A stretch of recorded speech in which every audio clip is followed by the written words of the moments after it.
ততসী দাস মহোদয়া, চেয়ারপারসন বিশাল পঞ্চায়েত সমিতি। আছেন আমাদের ADM and collector Rinku Lather IAS মহোদয়।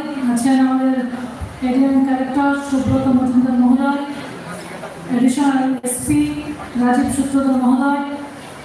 আছেন ডিও মলয় ভৌমিক মহোদয় এবং আমাদের deputy director sports Samir Debbarma মহোদয় এবং অন্যান্য আধিকারিকবৃন্দ, বিভিন্ন এই জেলার বিভিন্ন প্রান্ত থেকে আগত আমার যুবক ভাই ও বোনেরা, আমি সবাইকে আজকের এই মহতী কার্যক্রমে আমি আমার ব্যক্তিগত পক্ষ থেকে এবং সিপাহীজলা জেলা পরিষদের পক্ষ থেকে অনেক অনেক অভিনন্দন, শুভেচ্ছা জ্ঞাপন করছি।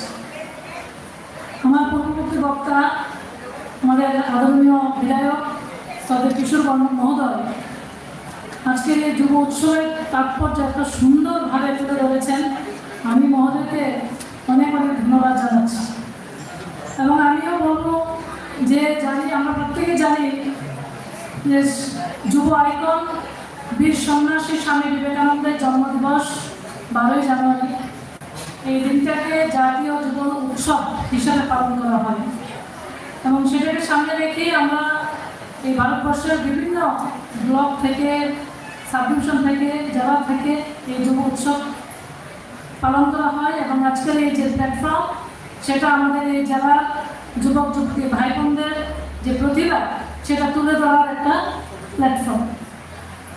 তো এখানে বিভিন্ন অ্যাক্টিভিটির উপর আপনারা সবাই শুনেছেন যে বিভিন্ন অ্যাক্টিভিটি এখানে রাখা হয়েছে। কম্পিটিশন হবে, কম্পিটিশনে অনেকেই এখানে অংশগ্রহণ করেছেন। আমি বলবো কম্পিটিশনে অংশগ্রহণ করাটা হলো সবথেকে বেশি গুরুত্বপূর্ণ।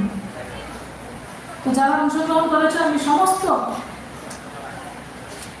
ভাই বোনকে শুভেচ্ছা জানাই এবং যারা আসতে পারেনি তাদেরকেও আমি শুভেচ্ছা জানাই। কারণ আমরা জানি, যেটা কিশোরদাও বলে গেছেন, যে আমাদের সব থেকে যে কোনো দেশেরই বড় সম্পদ হলো মানব সম্পদ। তার মধ্যে যদি আমরা দেখি তাহলে আমাদের যুব সম্পদ, যুব সমাজ। এবং আমরা গর্বিত এই আমাদের ভারতবর্ষে যুব সংখ্যা যদি আমরা নিরিখে দেখি, জনসংখ্যা নিরিখে দেখি, যুব শক্তি সব থেকে বেশি।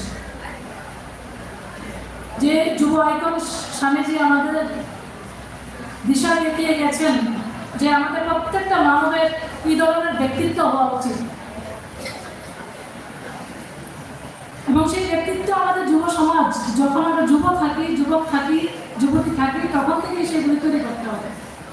স্বামীজি বলে গেছেন যে আমাদের প্রত্যেকের ব্যক্তিত্ব তৈরি করা উচিত এবং উনি পঞ্চশীল উনি বলে গেছেন যে 5টা স্তম্ভকে যদি আমরা ফলো করি, আমরা অনুসরণ করি, তাহলে আমরা প্রত্যেকেই আমরা আমাদের ব্যক্তিত্ব তৈরি করতে পারব। সেটা কি? সেটা হলো আত্মবিশ্বাস, আত্মনিয়ন্ত্রণ, আত্মত্যাগ, আত্ম উপলব্ধি, আত্মনির্ভর। এই 5টা স্তম্ভকে যদি আমরা অনুসরণ করি, আমরা প্রত্যেকেই আমরা এই যে জাতীয়তাবাদ, দেশপ্রেম, দেশভক্তি, সেই বিষয়গুলি আমাদের মধ্যে চলে আসবে। তাই আমি আমার সমস্ত যুবক ভাই বোনরা যারা এখানে উপস্থিত হয়েছে, আমি বলবো প্রত্যেকে এই 5টা স্তম্ভকে ফলো করবেন এবং নিজেকে বিশ্বাস করা, নিজেকে কন্ট্রোল করা, নিজেকে নিয়ন্ত্রণ যে রাখাটা।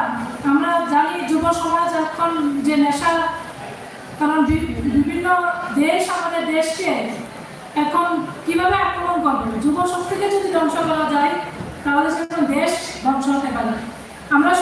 আমরা বলি একটা কথা, যে আমরা যখন বিল্ডিং বানাই আমরা বলি যে বেসটা ঠিক করে করতে হবে, পিলারগুলি ঠিক করে বানাতে হবে, কারণ এই পিলারের উপর, বেসের উপর আমার পুরো কনস্ট্রাকশনটা দাঁড়িয়ে থাকবে।